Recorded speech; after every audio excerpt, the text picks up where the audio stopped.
All right, let's talk some tube baits, okay? I know it's wintertime out. It's very cold. I'm going to tell you what. Snow on the ground in a lot of places here. But it still doesn't mean you should sleep on the tube during the wintertime, okay, in terms of finesse, because that is still an awesome bait to be throwing even in the winter time. It's just a matter of how you present it. But I get asked a lot about my coloration patterns, all custom. What are the colors that I prefer? And they don't really change that much in the wintertime, actually.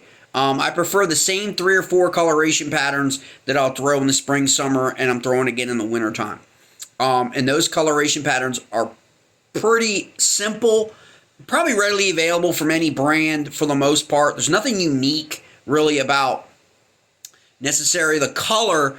It's more of the glitter and some of the other components that a custom pourer can add to his plastisol to really make that tube kind of pop a little bit more in the water with a lot of the different glitter and all flake and those kind of things.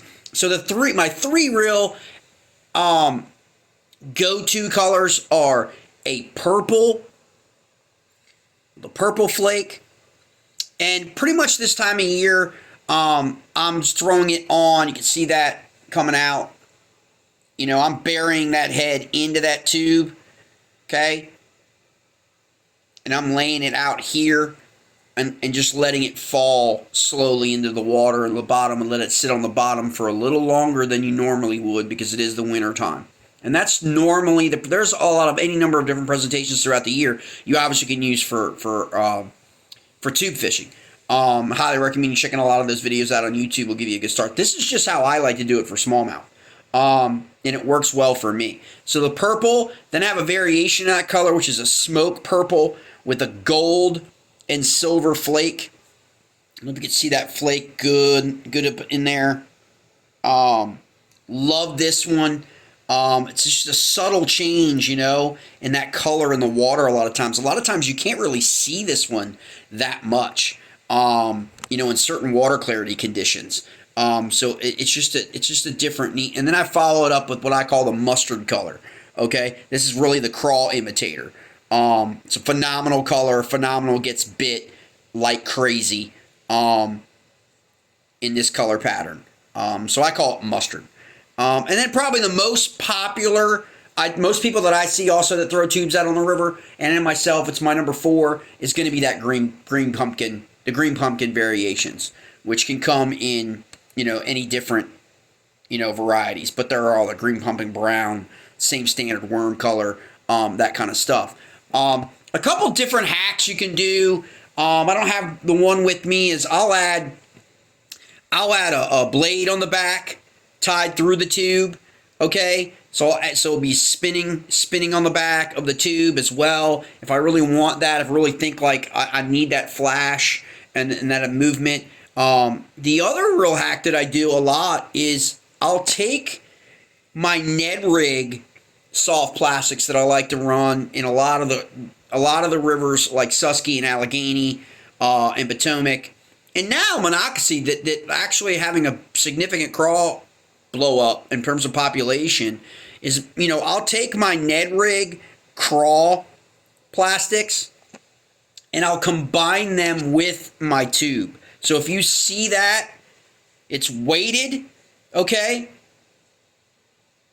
And it's inside the tube. So when it's on the bottom, it's a lot more stuff moving around, okay? And that's what I like. And this is a big one, okay? So this is like, you know, probably 10% of the time because of my smallmouth.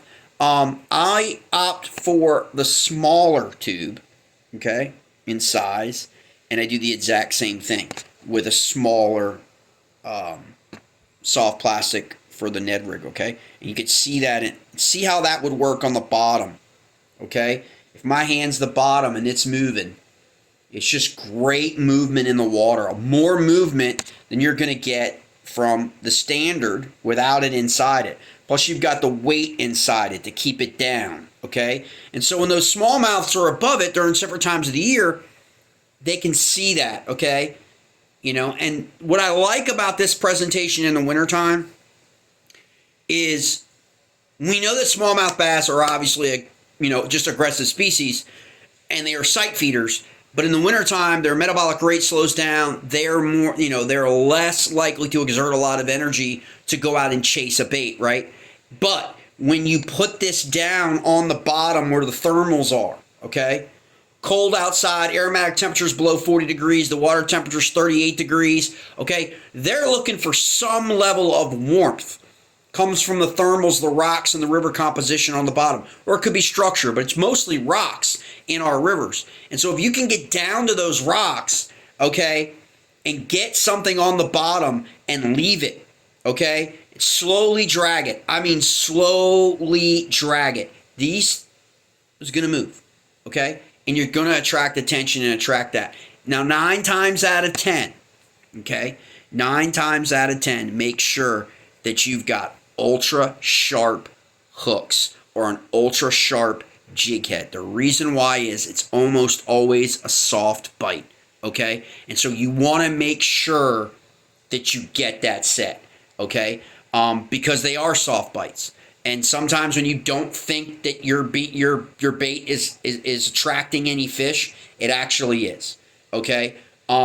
So just keep that in mind. That's another tip. But you can go with any size, really. I also got a watermelon, watermelon candy color I like to throw in my Ned rig, mostly in the summertime.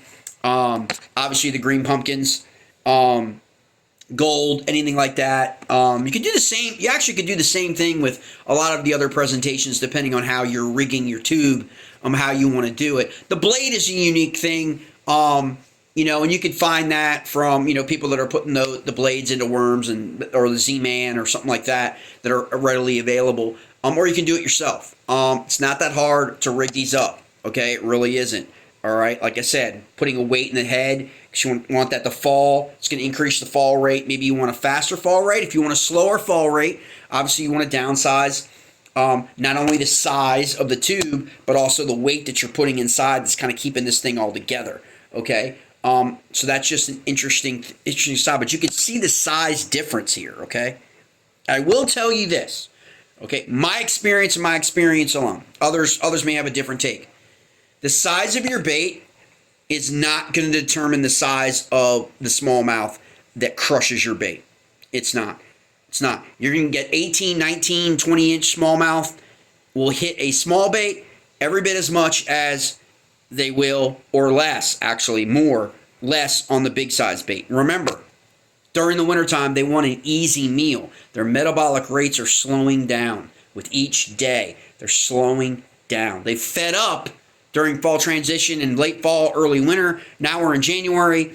Their metabolic rate is slowing down. They're looking for easier meals. And sometimes size can determine whether or not they want to bother with something or not, okay? And go with a smaller tube. All right, guys.